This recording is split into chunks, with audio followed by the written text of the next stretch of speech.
Kapin 20 ka mga balay nga nahimutang sa baybay sa Lamitan City sa Basilan ang nangaguba. Gumikan sa dagkong balod ug kusog nga hangin nga dala sa daot nga panahon kaganihang buntag.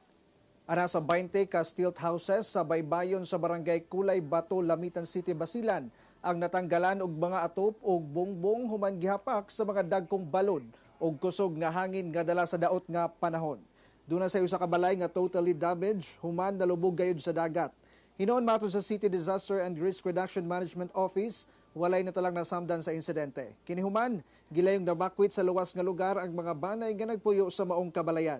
Mipasalig na ang lokal nga kagamahanan ngadto sa mga apektadong residente ug tabang nga mapaayo ang ilang mga nangagubang mga kabalayan.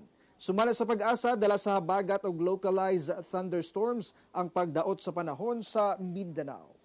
Kaya beliau kanila daan, el true na barangay captain, Ancina, si engkaso man experience o Ancina, man paano ko area, sali ko na, dehaba ko area, anak kina safest, akina land,